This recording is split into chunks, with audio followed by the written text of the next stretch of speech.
जन्मभूमि की जय हो,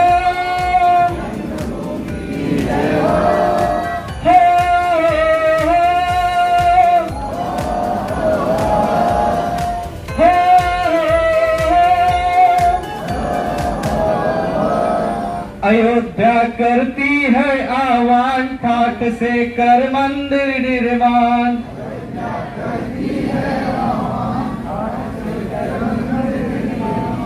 अयोध्या करती है आह्वान, ठाठ से कर मंदिर निर्माण।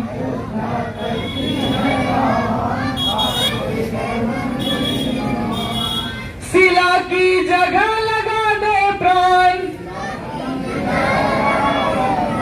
शिला की जगह लगा दे प्राण,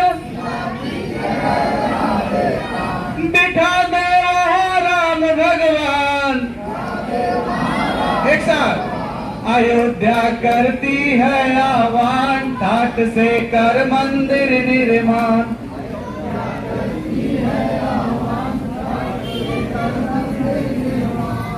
हिंदू हो तो हिंदुओं की अनुमत जाने दे, राम लला पे कोई अचमत आने दे। हिंदू हो तो हिंदुओं की अनुमत जाने दे, राम लला पे कोई अचमत आने दे। कायर विरोधियों को शोर मचाने दे,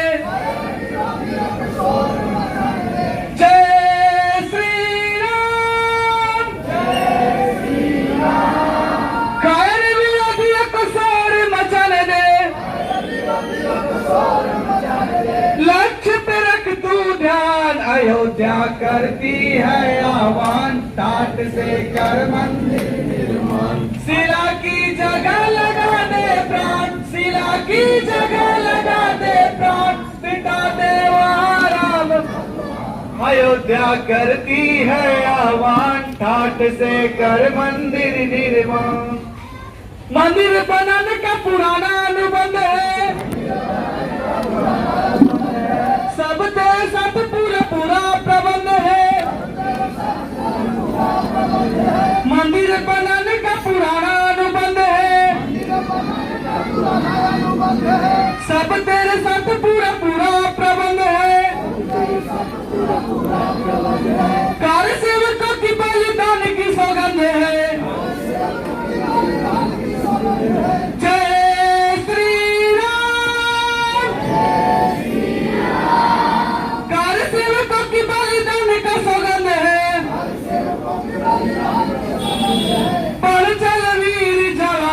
अयोध्या करती है आह्वान, ठाठ से कर मंदिर निर्माण। शिला की जगह लगा दे प्राण, शिला की जगह लगा दे प्राण, बिठा दे वहाँ राम भगवान। अयोध्या करती है ठाठ से कर मंदिर निर्माण। इतिहास से उत बजरंग दल है, दुर्गा वाहिनी में शक्ति प्रबल है। इतिहास से उत बजरंग दल है, दुर्गा वाहिनी में शक्ति प्रबल है। पांच हिंद परिषद का दल है, से कर मंदिर निर्माण। शिला की जगह लगा दे प्राण, शिला की जगह लगा दे प्राण, बिठा दे वहाँ राम भगवान। अयोध्या करती है आह्वान, ठाठ से कर मंदिर निर्माण। जिस दिन राम का भवन बन जाएगा, उस दिन भारत में राम राज्य आएगा। जिस दिन राम का भवन बन जाएगा, उस दिन भारत में राम राज्य आएगा। राम भक्तों का हृदय मुस्कुराएगा। जय श्री राम। राम भक्तों का हृदय मुस्कुराएगा।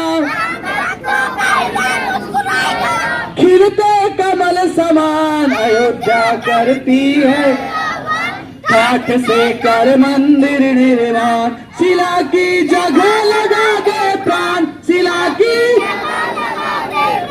बिठाते वहाँ राम भगवान, अयोध्या करती है आबाद, काठ से कर मंदिर निर्माण, सजग हो रघुवर की संतान, ठाठ से कर मंदिर निर्माण।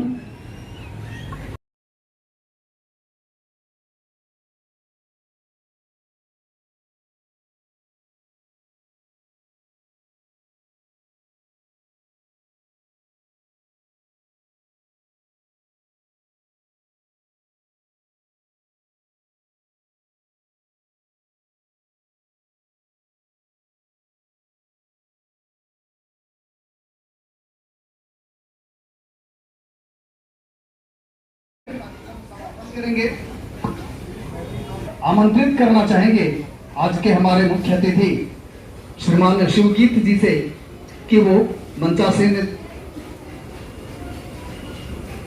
नित्यानंद जी आप उनके साथ जाएंगे,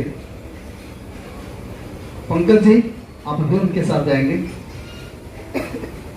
पूरी पंक्ति का प्रतिनिधित्व हो जाएगा, क्योंकि अगर सबको पूजन करेंगे तो बहुत ज्यादा समय लग जाएगा, फिर हम लोग जिस काम के निमित्त आए हैं, जिसको सुनने के लिए आए हैं, वो समय निकल जाएगा। इसलिए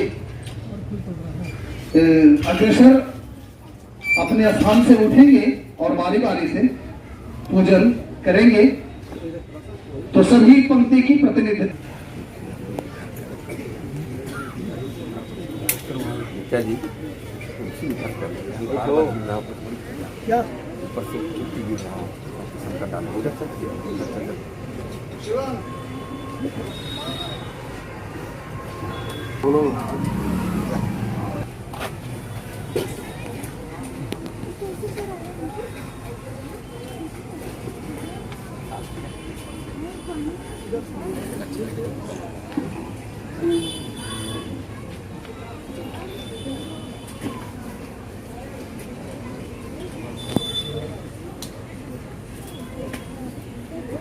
बाबू नीचे उतर जा।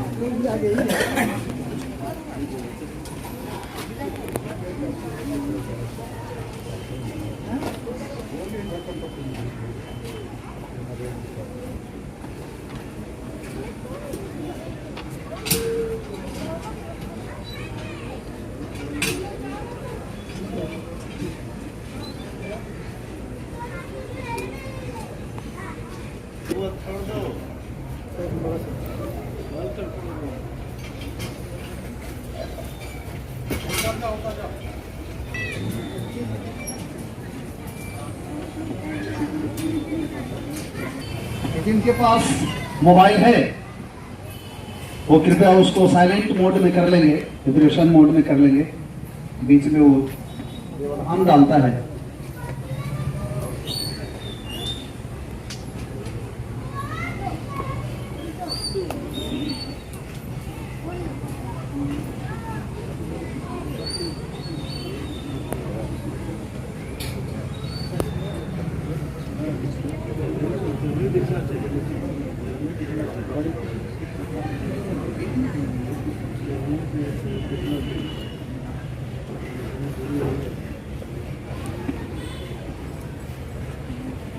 प्रस्तुत हुआ हूं।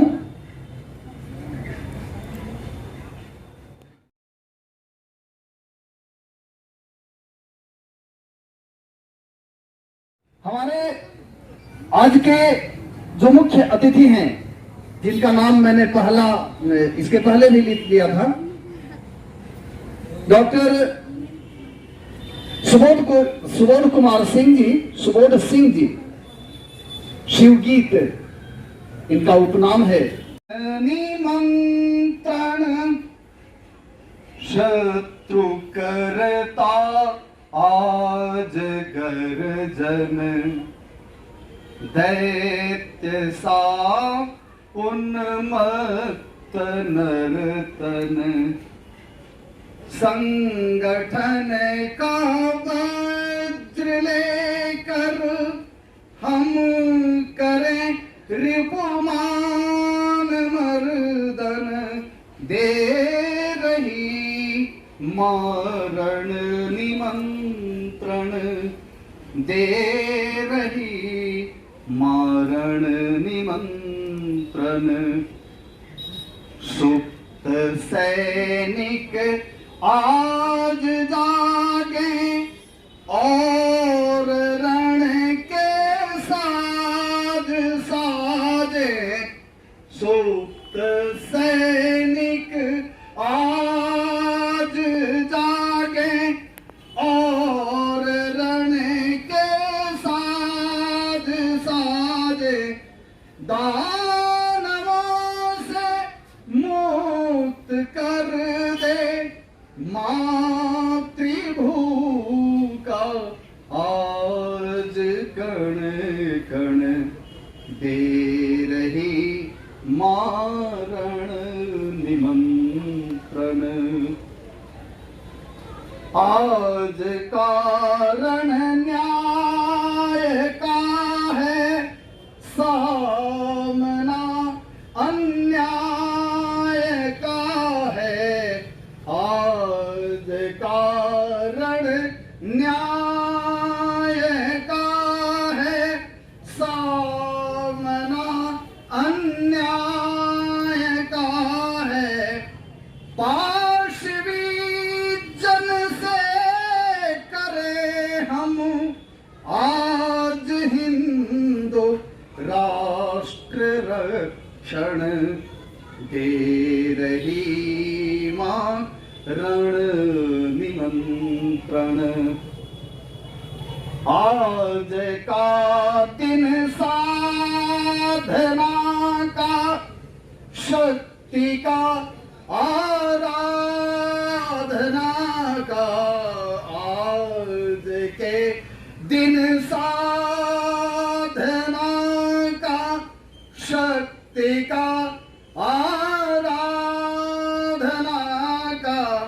संगठित हो राष्ट्र के हित, हम करें सर्वस्व अर्पण, दे रही मारण निमंत्रण, दे रही मारण निमंत्रण, दे रही मारण निमंत्रण, दे रही मारण निमंत्रण, दे रही मारण निमंत्रण।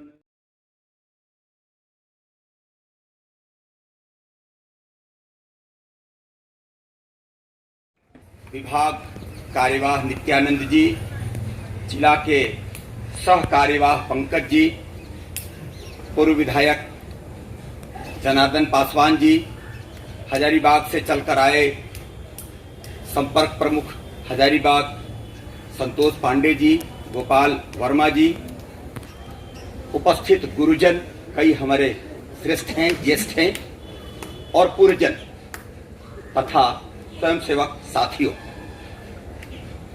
अभी एकल गीत में हम एक स्वर सुन रहे थे, दे रही मां रण निमंत्रण। ये कौन सा रण और कैसा निमंत्रण? हम अपने देश में हैं, अपने भारत में हैं, अपने उस भारत में हैं जिसके नाम के साथ लगा है आभारत। भारत शब्द का अर्थ है आभारत, प्रकाशरत, रोशनीरत। और जिस ध्वज के नीचे खड़े हैं उसका नाम है भगवा, यानी यहां भी आभा है। ये आभा के इस ध्वज के नीचे हम खड़े लोग, जिसके नीचे कभी राम ने रावण से युद्ध किया था, जिस भगवा ध्वज के नीचे कभी भगवान कृष्ण सारथी बने थे, अर्जुन ने दुर्योधन से युद्ध किया था, हम उस भगवा के रहते आखिर किन परिस्थितियों की वजह आज मेरी भारत मां मुझको रण के लिए आमंत्रित कर रही है? जब वो स्वयं आभारत है, जब हमारा भगवा, हमारा ध्वज है, हम जिसको मानते हैं वो भगवान है, और जिसकी आज आराधना करने आए वो भगवती है। बहुत गहरा रिश्ता है इन शब्दों में। भग का अर्थ होता है सृष्टिकर्ता। जो सृष्टि करते से संपन्न है वह भगवान है, और जो सृष्टि से संपन्न है वह भगवा है, और जो सृष्टि करने में साक्षात उपलब्ध है वह भगवती है, और उसका जो देश है वह भारत। आभार। आज 4 दिवस हैं। नित्यानंद जी ने मुझे आमंत्रित किया कि विजयादशमी उत्सव है, आप आइए, शक्ति पूजन है। भैया ये 4 कौन अवसर हैं? एक तो सबको लग रहा है कि दुर्गा पूजा है, मां भगवती की आराधना के 9 दिन हम पूरे करेंगे, तो ये एक अवसर हुआ कि हम दुर्गा पूजा का शस्त्र पूजन करने आए हैं, ये भगवती का दिवस।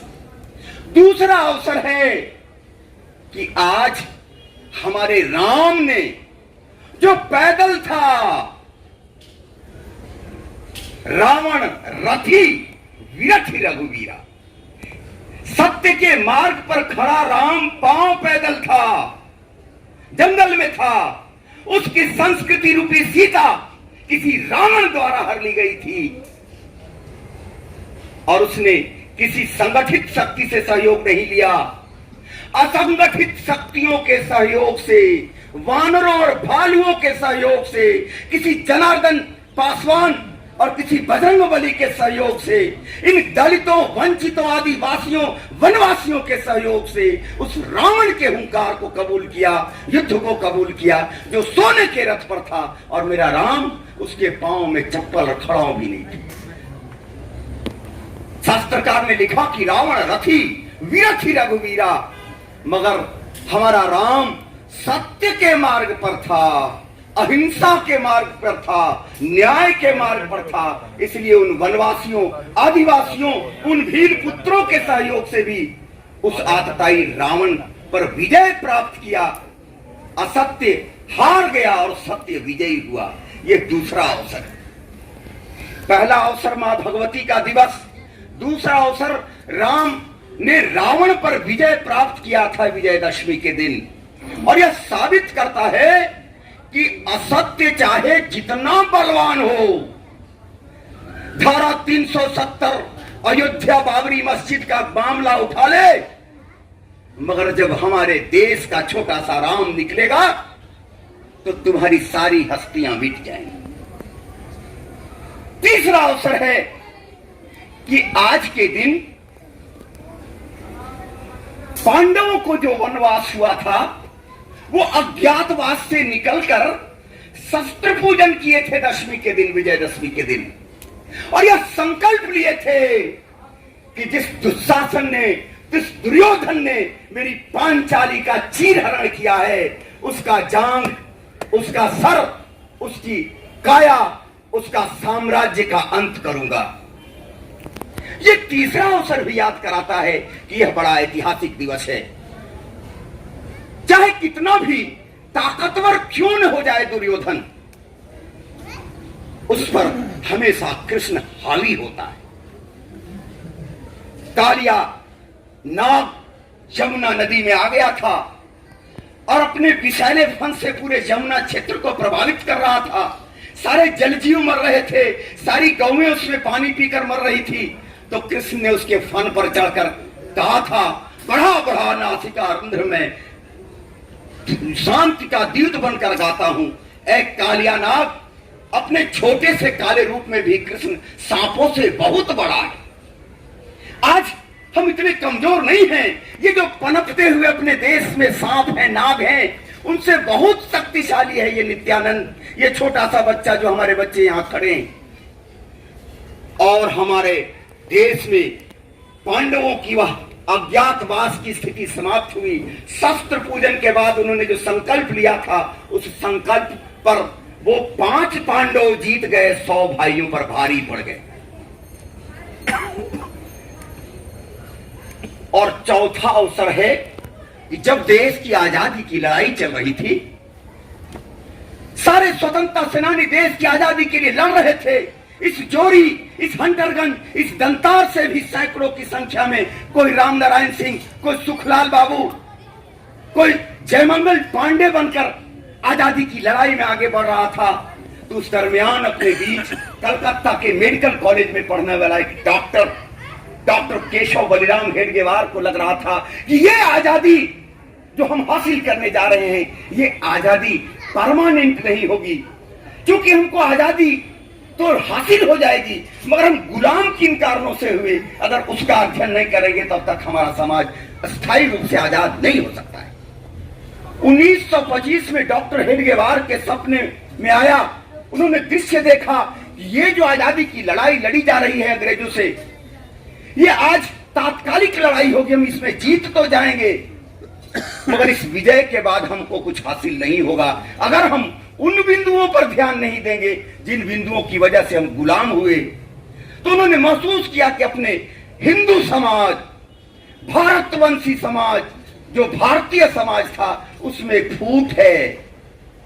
जैसे केलन के पातन के पातन के पातन के पातन में पात, तैसे हिंदू के जातन के जातन के जातन में जात। केला का पत्ता पर पत्ता उखाड़ते जाओ भैया, फिर पता नहीं कि उसमें केला का थंब कहां, पत्ते हैं सिर्फ। और वैसे हिंदुओं के जातन के जातन के जातन के जात। ये जाति व्यवस्था मेरी स्थायी व्यवस्था नहीं थी। मेरे भगवान श्री कृष्ण ने पूरी दुनिया के सामने, किसी भगवान की कोई पुस्तक नहीं है, मेरे पास है। गीता में भगवान ने कहा है कि व्यक्ति कर्म से जातियों का निर्धारण होता है, जन्मना कोई जाति नहीं होती। कर्म जो करेगा वो वैसी जाति में चला जाएगा।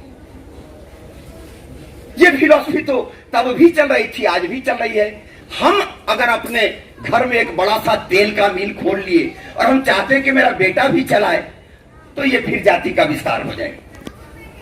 हमने एक इंडस्ट्री खोली, हम चाहते हैं मेरा बेटा भी इंडस्ट्री चलाए, तो फिर जाति आ जाएगी। कर्म से जाति का निर्धारण कृष्ण ने कहा। हमारे यहाँ जितनी चार अगर वर्णों की व्यवस्था थी, तो आज विश्व चाहे जितना भी आधुनिक हो गया हो, हमारा ब्राह्मण क्षत्रिय वैश्य शूद्र खराब लगता है। First grade, second grade, third grade और फोर्थ ग्रेड का स्टाफ इंग्लैंड वाला अच्छा लगता है ना। अरे हमारे यहां तो चार जातियां थी। एक शिक्षक था जिसको बाद में ब्राह्मण कह दिया, एक रक्षक था जिसको बाद में क्षत्रिय कह दिया आपने। चाहे वो कृषि कार्य से हो, पशुपालन से हो, चाहे चौकीदारी से हो, सिपाहीगिरी से हो, सारे तो राजा होते नहीं थे। समाज को रक्षा करने वाले रक्षक हो गए। तो एक शिक्षक बना, दूसरा रक्षक बना, तीसरा पालक बन गया। कि जोरी में बहुत धान है तो बक्सर में बहुत गेहूं है, तो वहां का गेहूं यहाँ, यहाँ का चावल वहां, ये पालक हो गया। और जो बच्चे पढ़ लिख नहीं सके, इन तीनों के यहाँ नौकरी किए, चाहे शिक्षक के यहाँ, चाहे रक्षक के यहाँ, पालक के यहाँ, वो सेवक हो गए। जैसे मैं सुबोध सिंह सेवक हूं, फोर्थ ग्रेड हूं, मैं शूद्र हूं इसलिए कि मैं नौकरी करता हूं। मेरा साहब, मेरा वीसी है यूनिवर्सिटी का, वो अगर कहे कि आज मैं यहां नहीं आऊंगा तो नहीं आ सकता हूं।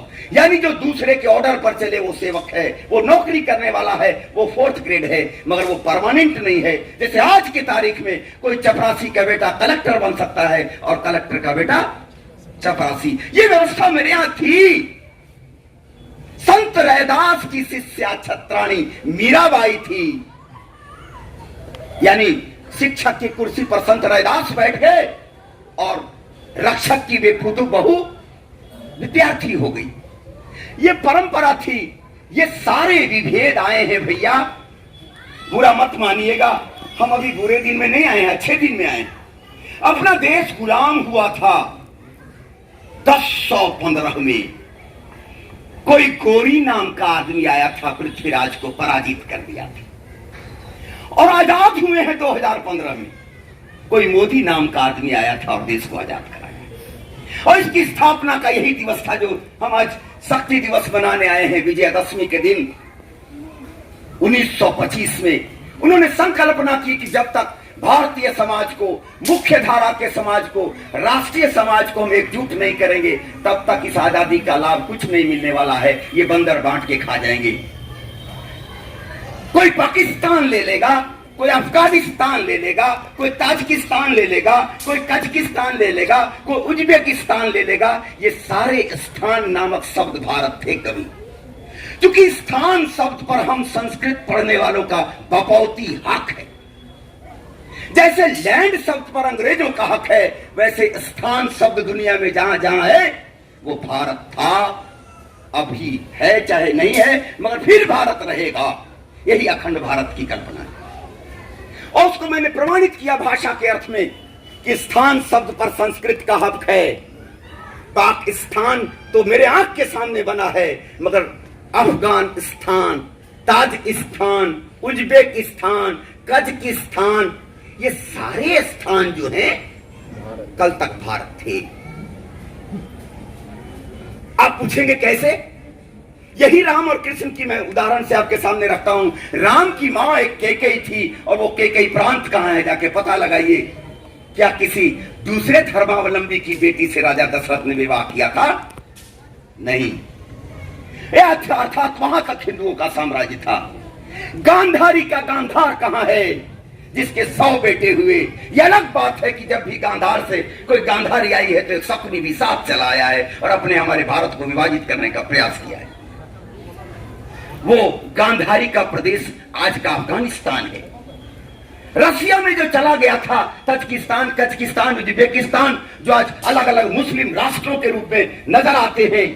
रसिया जब ताश के पत्तों की तरफ बिखरा तो उसके टुकड़े जो स्थान नाम से थे वो सब के सब आज हमारे हाथ में नहीं है, और न रसिया वालों के हाथ में है, गौतम बुद्ध के भी हाथ में नहीं, कम्युनिस्टों के भी हाथ में नहीं। जहां है वो बताने की जरूरत नहीं है कि किनका खलीता लंबा और पैजामा छोटा। उनके हाथ में चला गया। कैसे गया ये आपको हमको सोचने की जरूरत है। ये चारों संकल्प दिवस हमारे आज हैं। राम का दिवस विजयदशमी, पांडवों का दिवस शस्त्र पूजन का दिवस, मां भगवती जिसने महिषासुर का मर्दन किया था, किसके लिए? क्या अपने बेटे गणेश और कार्तिक के लिए? नहीं, उस दक्षिण भारत के समस्त जिनको आज अनार्य कहा जा रहा है उन आर्यों के लिए। ये एक राजनीति है डिवाइड एंड रूल करने वालों का कि दक्षिण भारतीयों को अनार्य कहा। वो अनार्य नहीं हो सकते हैं क्योंकि उनके भावा और भैंसुर का रिश्ता उनके अंदर भी होता है। और वो उदाहरण भी मैं आपके पास लेके आया हूं कि राम इतने मूर्ख नहीं थे कि बाली और सुग्रीव अगर भालू होते तो उनके ऊपर भावा और भैंसुर का मनु का सिद्धांत लागू कर। बाली को मारना और सुग्रीव के पक्ष लेना किस कारण के लिए? कि तुमने अपनी अनुज बधू के साथ गलत संबंध कायम किया है। यह अनार्यों का नहीं, आर्यों का सिद्धांत है। यह साबित करता है कि दक्षिण भारत के वो चेन्नई में पलने वाले लोग जिनमें आज का भी उनका संज्ञा बताता है कि उनका नाम एन.टी. रामा राव है, जय ललिता है, चंद्रबाबू नायडू है, एम.जी. रामचंद्रन है, ये सारे सब तो संस्कृत के हैं भैया। फिर वो अनार्य कैसे हो गए? ये बंदर भालुओं की सेना नहीं थी, वनवासियों की सेना थी। उन वनवासियों में कोई भी पशु नहीं था। आप देखिएगा कि भगवान बजरंगबली तो पूंछ वाले दिखाए जाते हैं, मगर उनकी मां अंजना भारतीय नारी के रूप में दिखाई जाती है। तो क्या पुरुष बंदर हो जाएगा और उसकी मां आदमी होगी? बाली और सुग्रीव को भालू दिखाया जाता है, मगर उनकी औरतों को स्त्री रूप में दिखाया जाता है। यह साबित करता है कि वो वनवासी थे, आदिवासी थे, दलित थे, पिछड़े थे, गरीब थे, मगर जानवर नहीं थे, आदमी थे। राम ने उनका बल लिया। आज मैं मानता हूं आपके सामने कि आप राम की जयंती मनाने अगर आए हैं तो राम चित्र का नाम नहीं है, चरित्र का नाम है। अगर आप कृष्ण को सुनने आए हैं तो कृष्ण किसी कैलेंडर का नाम नहीं है, कैरेक्टर का नाम है। राम चाहता तो अपने भाई भरत को मदद के लिए फोन कर सकता था कि भाई भरत, चलिए उस समय फोन नहीं था, फंस लीजिए, मगर साधन थे। राम संपर्क कर सकते थे भाई भरत से कि भरत आओ, तुम्हारी भाभी सीता संकट में है, एक आतताई 10 शीश रावण ने उठाकर ले गया है, मगर राम ने ऐसा नहीं किया। वो चाहते तो महाराजा जनक को आमंत्रित कर सकते थे, मगर उन्होंने ऐसा नहीं किया। क्या किया उन्होंने? वही वनवासी आदिवासियों को एकत्रित किया, उनके अंदर ऊर्जा का संचार किया, उनके अंदर शक्ति का संचार किया। जैसे नित्यानंद जी यहां बिठाकर अपने छोटे छोटे बच्चों में शक्तिपात करा रहे हैं। आज शक्ति की आराधना का दिवस है। शक्ति की आराधना सिर्फ शास्त्र से संभव नहीं है, सिर्फ शस्त्र से भी संभव नहीं। जब शास्त्र का ज्ञान और शस्त्र का ज्ञान मिलता है तब वो शक्ति बनती है। उसी शक्ति की आराधना की थी राम ने, स्वयं मां दुर्गा की आराधना की, स्वयं रामेश्वरम में भगवान शिव की आराधना की। जानते हैं भगवान शिव की आराधना किसके लिए की? कि मेरे ये वनवासी, ये मेरे जो गिरिवासी हैं, ये मेरे जो उपेक्षित भाई हैं, इनके अंदर हे मां भगवती तुम शक्ति का संचार करो। और राम के उस कामना की पूर्ति होती है। वही बानर भालू, न कोई हथियार, न कोई तोप, न कोई तलवार। जंगल में क्या मिला होगा? कोई बांस का डंडा, कोई थेथर का डंडा, कोई पुटूस का डंडा, कोई सखुआ का डंडा लिया होगा और चल दिए रावण पर आक्रमण करने। बीच में समुद्र आ गया तो समुद्र को भी लांघने में अगर गरीबों और दलितों की एक कमजोर की शक्ति अपने साथ होगी तो समुद्र भी छोटा पड़ जाएगा। सिर्फ मजबूत लोगों से कुछ भी संभव नहीं, बदलाव संभव नहीं है। अपने देश की स्थिति है कि हम 40% अगर मजबूत हैं तो 60% हमारे भाई कमजोर हैं, गरीब हैं। और वह जब जागेगा तब दुश्मन भागेगा। राम ने इसका संदेश दिया और उस संदेश का प्रतिफल आपके सामने है कि सबरी के घर जाते, ऋषियों के मुनियों के उद्धार के लिए राम गए थे तो सबरी के घर भी जाते हैं। सबरी के घर जाते हैं, उसके जूठे बेर खाते हैं। और उसी राम के मंदिर में अगर कोई सबरी का बेटा आता है तो मंदिर धोएंगे तो आपसे बड़ा कोई पाप ही नहीं हो सकता। आप राम के भक्त हो ही नहीं सकते अगर किसी सबरी के पुत्र का मंदिर में आगमन का विरोध करते हैं। स्वयं राम इसलिए राम बना कि वो सबरी के मंदिर की बात छोड़िए, सबरी के घर गया था, उसके जूठे बेर खाया था, तब वो राम बना था। ऋषियों के मुनियों के दुख को हरता है तब वो राम बना था। उन कमजोर आदि देखिए, हमारे विनोबा भावे यूनिवर्सिटी में एक प्रोफेसर है, उनका नाम है मार्गरेट लकड़ा। तू लकड़ा है क्या? एक का नाम है जीएस गीत है, तो गीत है क्या? यानी ये टाइटल होते हैं गीत बानर। हमारे एक यहाँ प्रोफेसर होते थे एससी बानवर, बानर। तो बानर तो क्या? अर्थात आदिवासियों की जो टाइटल है, गिद्ध है, बानर हैं, तरह तरह के जो होते हैं, वो हमारे दक्षिण भारतीय लोग थे, शुद्ध आर्य थे। उनके यहाँ हमारी आपकी परंपरा थी, राम की पूजा थी। राम का उन्होंने साथ दिया। राम ने उनको उन्नत किया, संस्कृतनिष्ठ किया, उन्नत बनाया, जिसका नतीजा हुआ कि दक्षिण भारत गए और दक्षिण भारत पर विजयी होकर लौटे। तो जरूरत राम के पूजा की नहीं, राम के चरित्र की पूजा की है। राम के जीवन के अनुकरण की जरूरत है। आज हमारे आपके बीच अगर किसी की मां बहन को कोई लव जिहाद में फंसा कर ले जाता है, कैसे शुरू होता है लव जिहाद?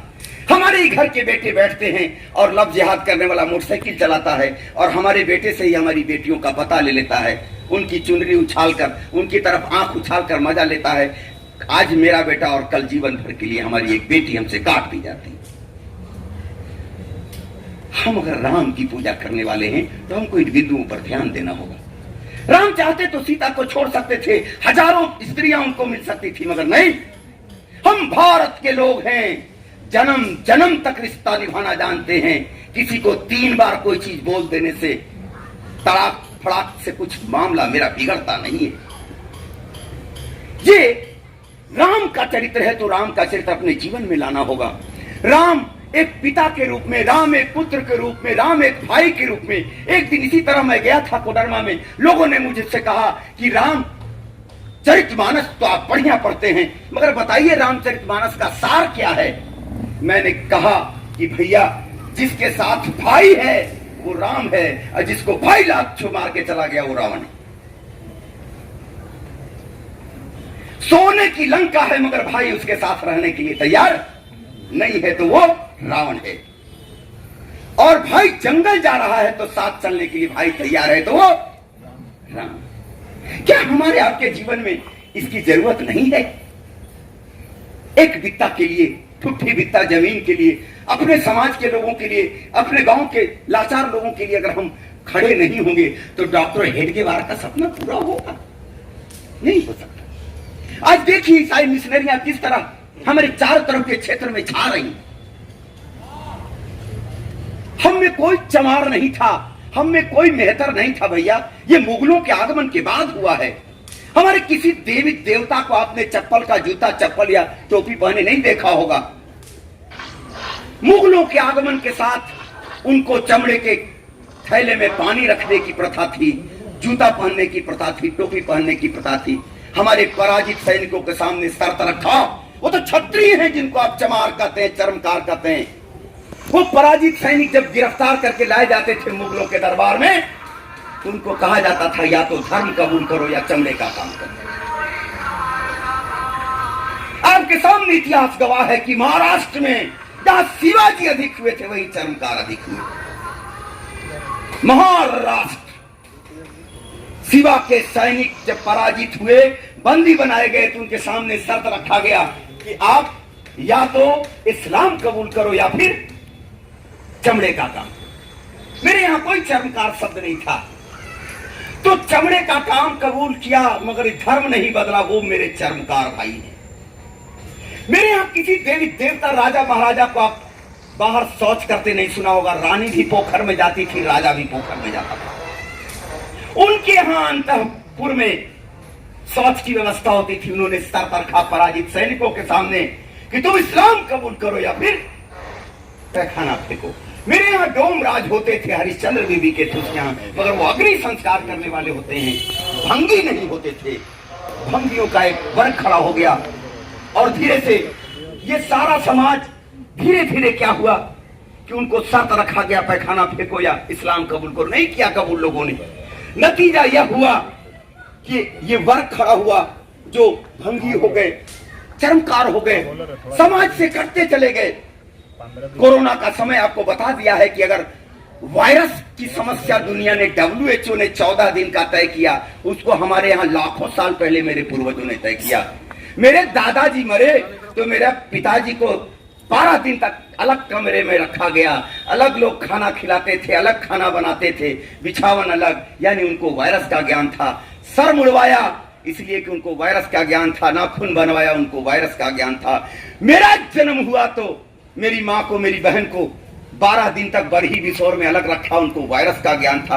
आज WHO बता दिया तो 14 दिन का क्वारंटाइन सबको अच्छा लगता है, मगर हमारा WHO तो लाखों साल से मेरे अंदर है।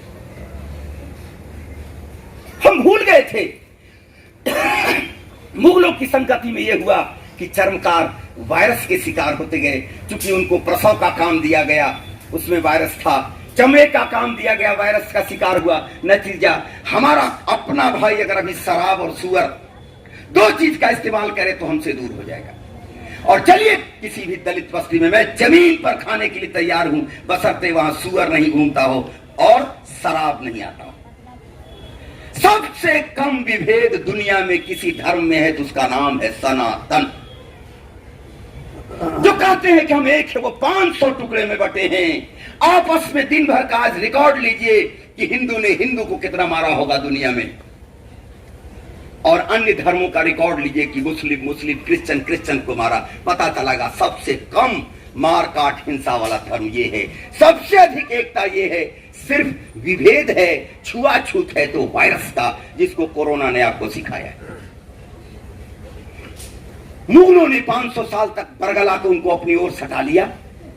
अंग्रेज आए, अंग्रेजों को लगा कि ये तो दलितों की एक बड़ी संख्या मुगलों के साथ सटी हुई है 500 साल से, इनको अगर अलग ना करोगे तो हमारा कैसे चलेगा दुकान।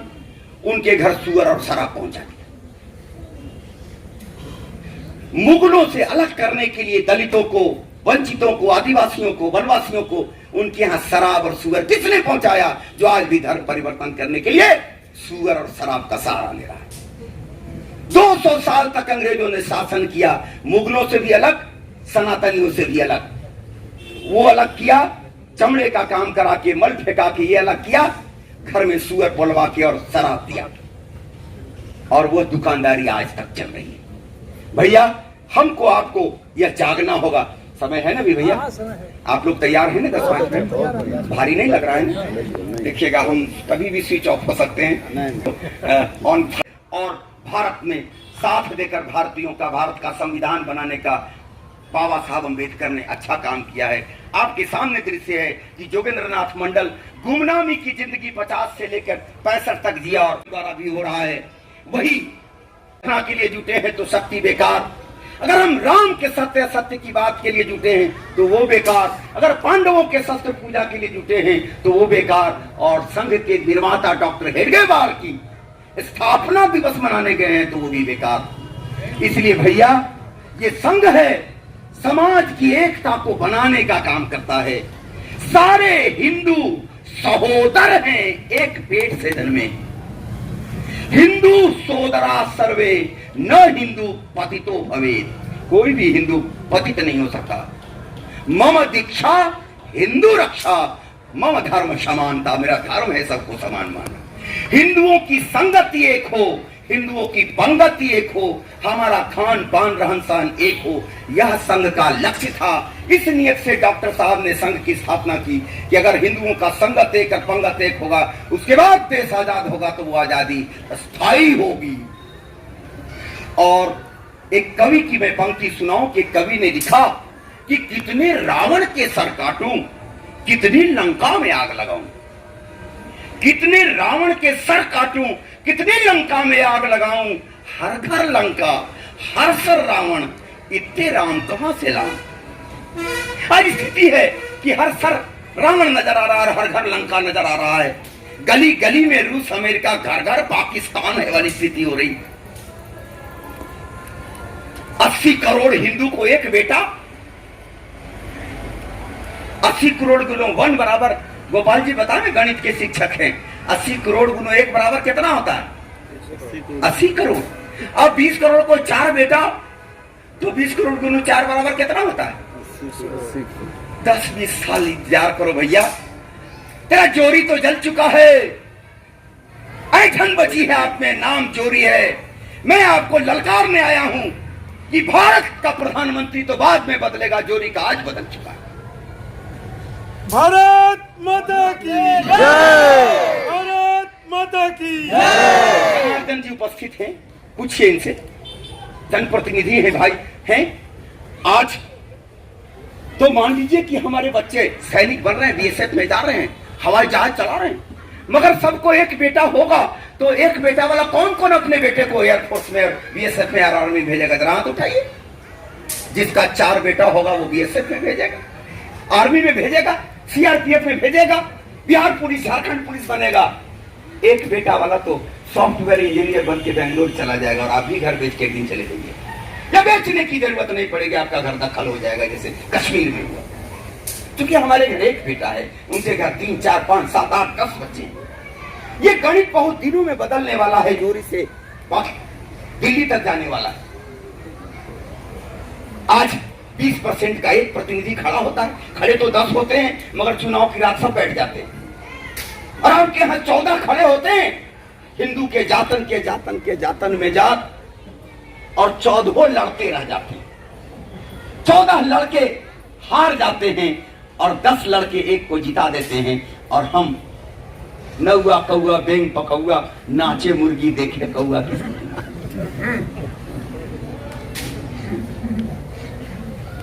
एक गांव में कहावत है कि बड़ा बड़ा भूत कदम तर रोवे।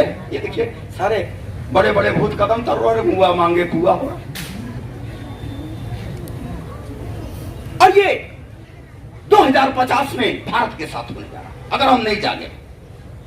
संघ की स्थापना दिवस है, इसलिए मैं इस बात को आपके सामने रखना अनिवार्य समझता हूं। ये रावण घर घर है, लंका घर घर है, हरसर रावण है। हमको अपने भीतर के राम को जगाना होगा। जनार्दन जी के अंदर ऊर्जा का संचार करना होगा, गोपाल जी को जागना होगा, पंकज जी को जागना होगा, इन नौनिहालों को जागना होगा। क्योंकि आज मेरी सीता आधा खतरा में पहुंच चुकी है। हमारी जहां जहां जनसंख्या घटी, देश घट गया। कभी कजाकिस्तान उज्बेकिस्तान में मेरी संख्या थी, हमारा था, मेरी संख्या गई, हम चले गए। पाकिस्तान में भी मेरी संख्या गई, हम चले गए। अफगानिस्तान में संख्या गई, हम चले गए। बांग्लादेश में संख्या गई, हम चले गए। अब बंगाल में मेरी संख्या जा रही है, बंगाल जाने वाला है। केरल में मेरी संख्या गई, केरल जाने वाला है। अरुणाचल से लेके पूर्वांचल के बहुत सारे स्टेट, दरवाजा खोल के रखा गया है, विदेशियों आओ, आओ बैल मुझे मार।